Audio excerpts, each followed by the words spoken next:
Choosing a bottled Starbucks Frappuccino drink that's all flavor and just 100 calories? Easy. Choosing between creamy vanilla, double chocolate, and sea salt caramel flavors? A little harder. Try the delicious new Starbucks Frappuccino light drinks. Look for them wherever you buy groceries. Start with Starbucks coffee. Shopping is hard, right? But I found a better way. Stitch Fix online personal styling makes it easy. I just give my stylist my size, style, and budget preferences. I order boxes when I want and how I want. No subscription required. And he sends just for me pieces, plus outfit recommendations and styling tips. I keep what works and send back the rest. It's so easy. Make style easy. Get started today at stitchfix.com/Spotify. That's stitchfix.com/Spotify. Running a business comes with a lot of what-ifs. But luckily, there's a simple answer to them. Shopify. It's the commerce platform behind millions of businesses, including Thrive Cosmetics and Momofuku. And it'll help you with everything you need. From website design and marketing to boosting sales and expanding operations, Shopify can get the job done and make your dream a reality. Turn those what-ifs into... Sign up for your $1 per month trial at shopify.com/special offer. Now, here's Roger Stone. Welcome. I'm Roger Stone, and this is the Roger Stone Show on this beautiful Sunday.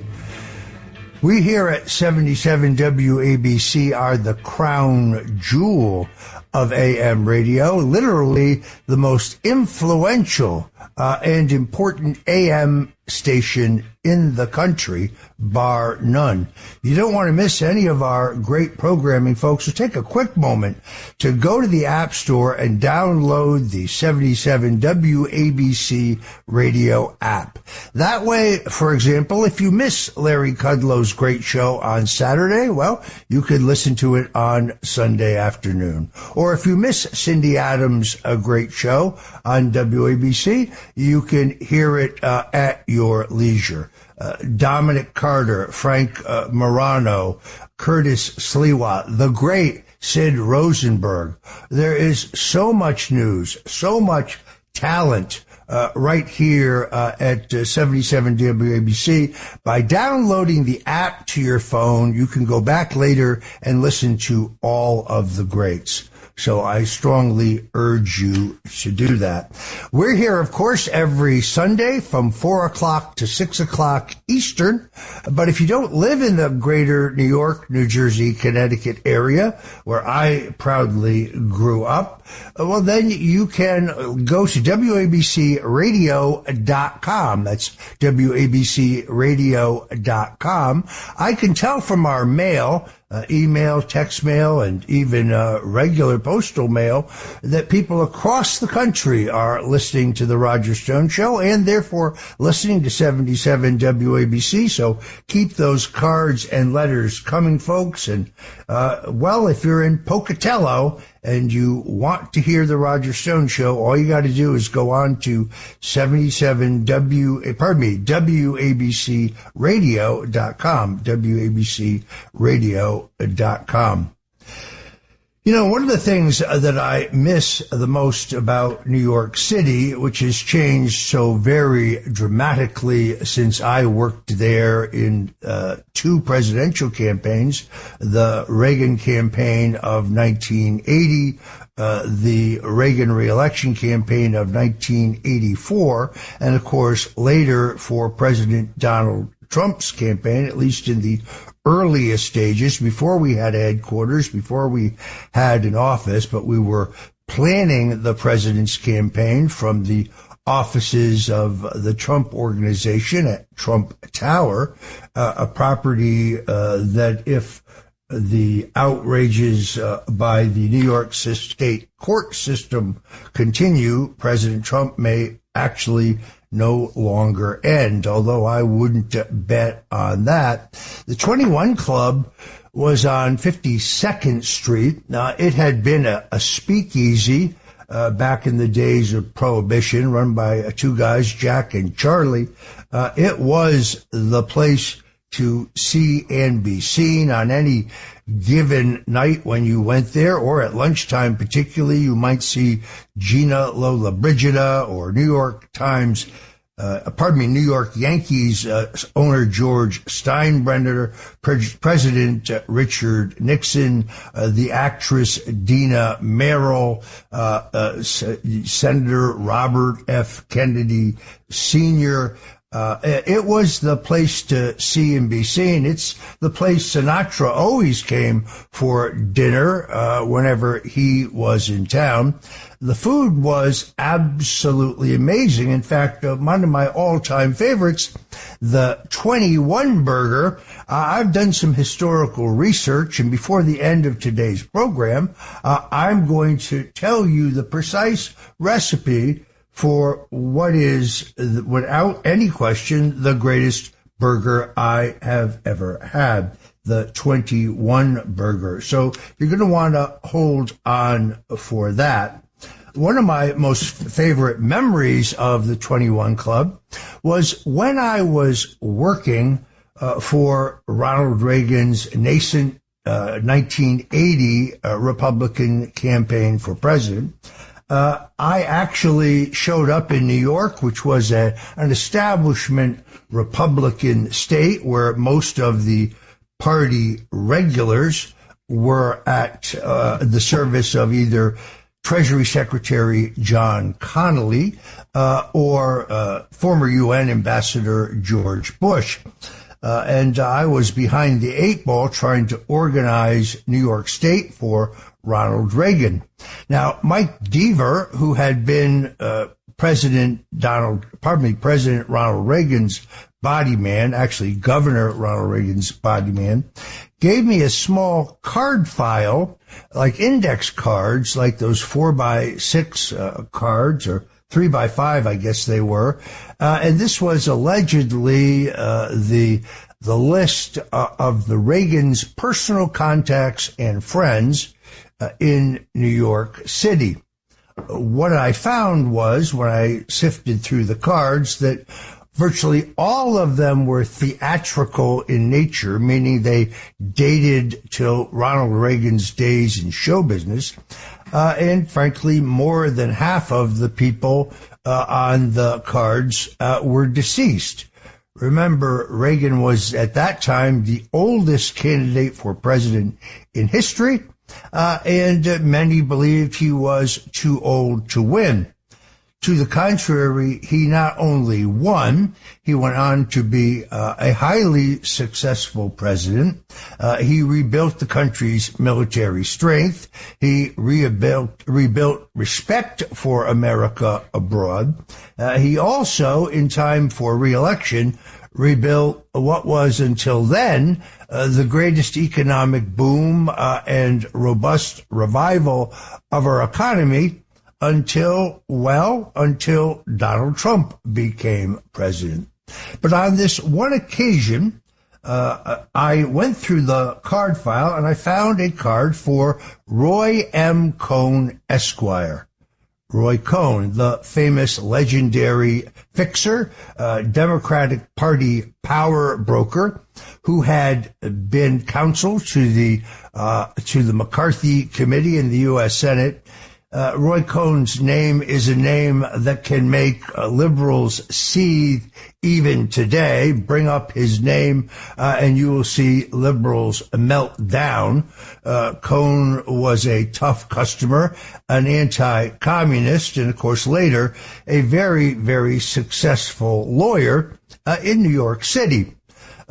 Cohn's great strength as a lawyer is that as soon as anybody in a legal matter retained Roy Cohn, while the other side almost immediately wanted to settle. So vicious were his courtroom tactics, and his deep understanding of the tabloids and the role that the media plays on the courts and on public opinion surrounding, a presidential campaign. It was through Roy Cohn that I met Joey and Cindy Adams. And while we're at it, happy birthday to Cindy Adams, who I'm proud to have as a colleague here at 77 WABC. Any event, on this particular occasion, Roy Cohn said that we should go to lunch at the 21 Club. He was trying to help me and thus help Ronald Reagan's presidential campaign, and that we would have lunch with Rupert Murdoch, who at that point owned the New York Post, but did not yet own Fox News. Now, the New York Post was vitally important. In those days, New York, as today, had two tabloid newspapers. For some reason, the New York Daily News, which had always been the newspaper of working class Italian, Irish, Polish, Eastern European, and middle class non-elite New Yorkers, had decided to begin to trade in its niche and try to become more like the New York Times, a more elite newspaper, a more arts-oriented newspaper. I never really understood that because the Daily News was very powerful and very influential before they decided to essentially move left. But Rupert Murdoch was a man who used his newspaper like a cudgel. Coming out of the Fleet Street tradition of journalism, his was advocacy journalism, and Roy Cohn knew that it was vitally important ultimately for the New York Post to endorse Ronald Reagan if Ronald Reagan was going to have any chance to carry New York State. So we gathered for lunch, and Rupert Murdoch was very gracious. He had a number of questions about the campaign and how it was going. There was a woman and her companion sitting very close to us. The seats upstairs at 21 were very close together.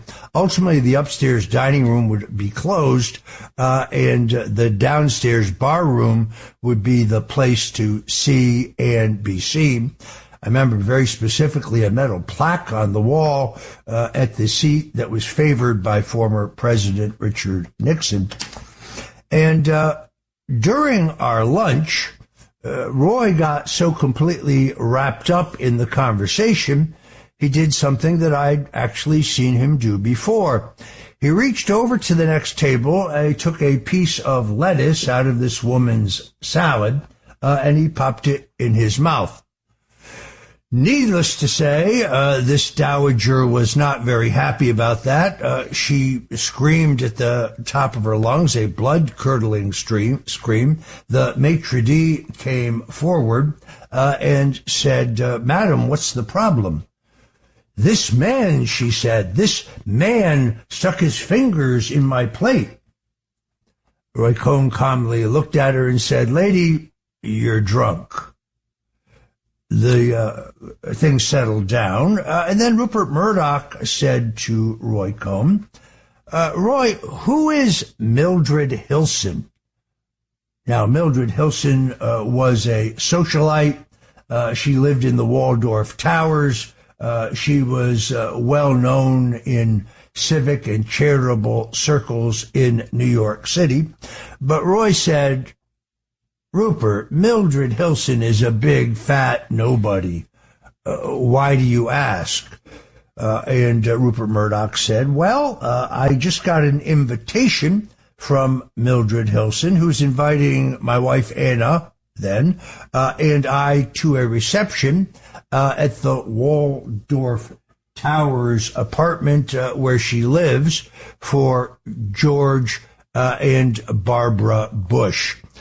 What do you think?" And Cohn said, "I wouldn't be caught dead there."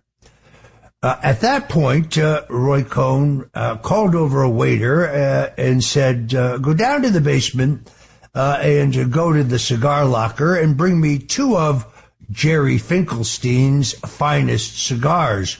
Jerry Finkelstein was the publisher of the New York Law Journal.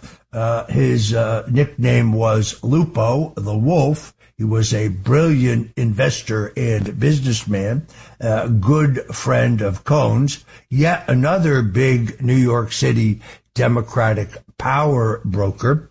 And then these were the days in which you could, in fact, still smoke inside a restaurant. And Roy not only lit up his cigar, but seems to be purposely blowing smoke in the direction of this woman sitting next to us.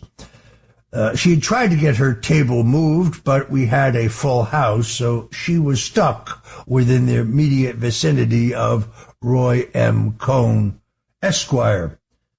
Cohn never actually ordered any lunch when you ate dinner or lunch with him, no meal. He would always say he was not hungry, but then happily eat from your plate, unfortunately using his fingers. I remember once going to a meeting of Tammany judges and their wives. I think it was upstairs in an Italian restaurant in Times Square.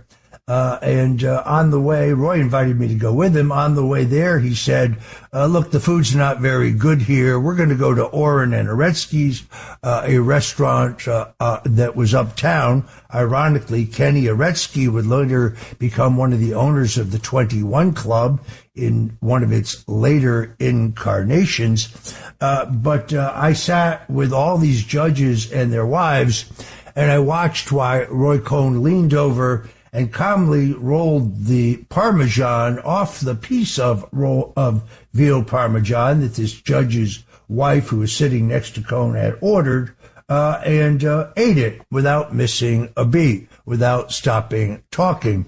So this habit of dipping into others' plates, habit my wife found particularly repugnant, understandably, was something that he did. After blowing smoke in this woman's face for a good 20 minutes, the woman approached our table, stuck out her hand to Rupert Murdoch and said, "Mr. Murdoch, I'm Mildred Hilson. I'm so delighted to hear that you'll be able to attend our small cocktail party for George and Bar Bush." She then shot Cohn a look that could kill, and she left. Roy stood up and announced to the entire dining room, "That lady was drunk. They should keep drunks out of here." That is one of my fondest memories of not only the Great 21 Club, but the power broker who played a very key role in ensuring that in the end, in 1980, it was Ronald Reagan who carried New York State. The New York State Reagan campaign, my first great political experience in New York State, was an extraordinarily interesting exercise. It was 1979. The candidacies of George H.W. Bush and Secretary of the Treasury John Connally, as well as Congressman John Anderson, were stalled. In the petitioning process, I built the mechanism in order to get Ronald Reagan delegates on the ballot in every single congressional district in the state.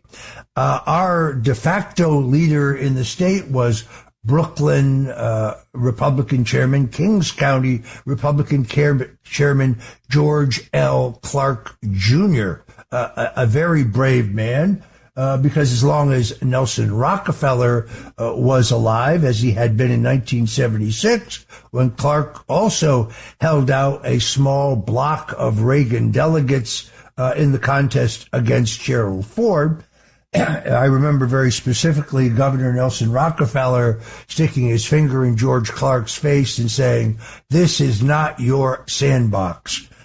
Well, in 1976, the New York Republican Party was Nelson Rockefeller's sandbox. 4 years later, however, George Clark, working with Kieran Mahoney and others in the New York State Conservative Party, working with others across the New York State Republican Party. In the end, we skunked George Bush. We won every single New York delegate for Ronald Reagan. It was a shock to the Bush folks. You see, I handled Connecticut, New Jersey, and New York, and they considered this to be, establishment Republican territory.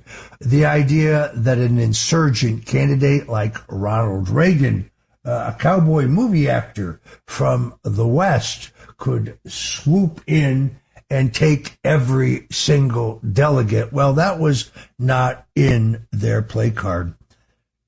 My other great memory of the 21 Club before we go to break is the day that Georgie Jessel showed up. That's right, Georgie Jessel, the legendary vaudeville actor, movie actor, producer, famous for his many wives, was dining at the 21 Club for lunch and insisted in coming over to tour the headquarters.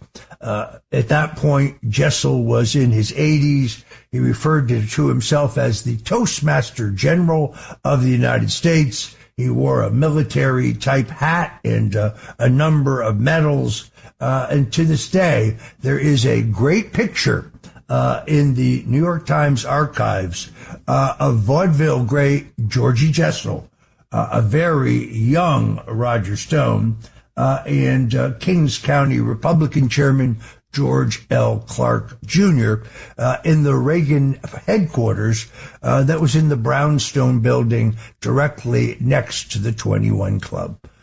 What great memories of old New York. If you're just tuning in, folks, this is the Roger Stone Show. We've got a lot more for you, so don't go anywhere.